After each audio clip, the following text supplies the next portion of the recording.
A lot of people think vampires are very sexy. What do you think about that? Well, I don't know. I mean, that would be slight self-indulgent for me to say, oh yeah, they're really sexy.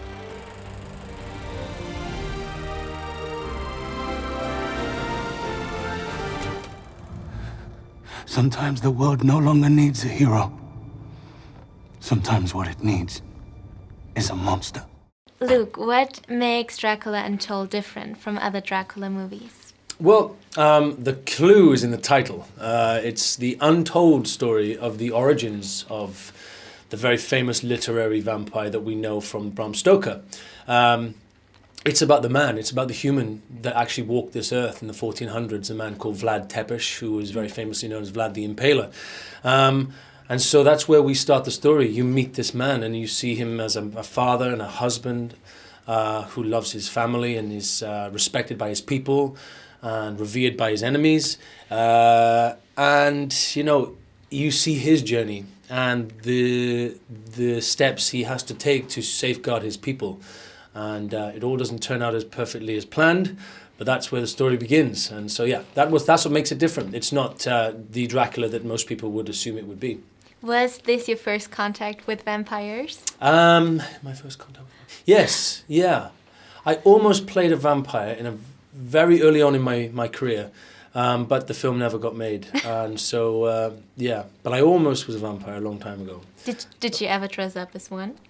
No, I didn't dress up as one. I have the fangs for it. I have canines, which is very odd. I don't know why I've got them, but I do. And so a lot of people over the years have always said that I should be playing a vampire at some point. So why not start with the Dracula character? You know, he's the daddy of all vampires. He's the oldest one of them all. So yeah, that's where it began. And now for the next Halloween, you have your perfect costume. Yes, everybody keeps telling me that, but I'm a little, you know, I played him for a long time, so I feel a little bit like I might want to try something different this year, so who knows. But I have got a big Halloween party, fancy dress party to go to, so I have to start thinking about that. Do you have an idea already? Well, last year I hosted a huge Halloween-themed fancy dress party for the cast and the crew, because we were shooting during Halloween. Nice. And everybody came dressed up. It was incredible, and I went as Edward Scissorhands. Ooh. Which was great. I loved it, and it was really cool. So I don't know. I have to trump that one this year, which is quite difficult. We will not be defeated. They brought war to our land. And they will pay dearly for it. Revenge is a pretty big topic towards the end of this movie. How do you feel about revenge?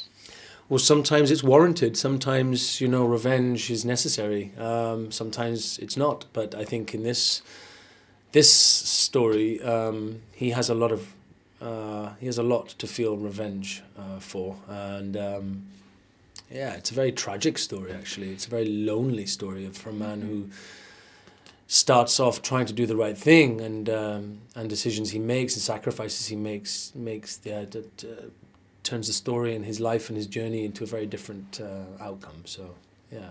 Would you say he's making the right decisions? To him, I think he's making the only decision that he has. I think that's what you have to understand, I think, is this man, when he makes these big decisions to do what he does in the film, you feel like he has no other options. If he did, I don't think he would go and drink the blood. Mm-hmm. Of course he wouldn't. But he has no other options. And his responsibility to his people, but primarily to his wife and to his son, is too much to ignore this one option that could save everything. Yeah. Your character is very protective. He tries to protect everyone around him. And you played a father. Do you think about having your own kids? Do you want to have kids someday? Yeah. I've had kids in quite a few different movies now. You know, I've got 3 in The Hobbit. I've got 1 in this one. Have I had kids in anything else? I'm not sure. No, but it's it's quite fun. It's like practice. It's a good I'm practice. Practicing now. Yeah.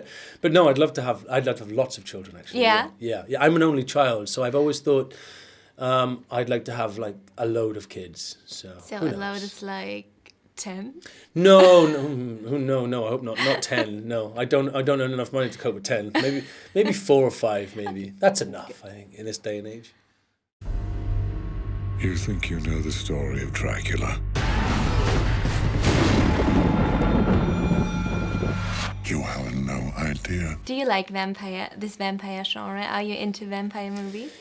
No, I wouldn't say I was into them massively. It's not. It was never a genre that I was that. I wasn't drawn into it like the rest of the world is drawn into it. It's a big, genre. But it's a fascinating story, and it's interesting how it's captured the imagination of the cinema-going public for such a long time. It's there's something about it. It attracts everybody. It's not just one part of the demographic. It's everybody: women, men, young girls, young boys. And this film really targets everybody because it sort of ticks the boxes for everything. It's not just a romance or a love story. It's about a warrior. There's huge action, sweeping action fight sequences. There's CGI. There's the supernatural part of the story. And then there's the vampire. So you really are being given everything you want from a vampire movie, but also learning a new story, which has never been told before. A lot of people think vampires are very sexy. What do you think about that? Well, I don't know. I mean, that would be slight self-indulgent for me to say, oh yeah, they're really sexy. But no, I don't know. Is Vlad sexy? I don't know. That's for you to decide, not me. He is. Is he? Oh, okay. Well, thank you very much. Thank you so much for the interview. Nice It was to meet great you. to talk to you. Take care. Bye.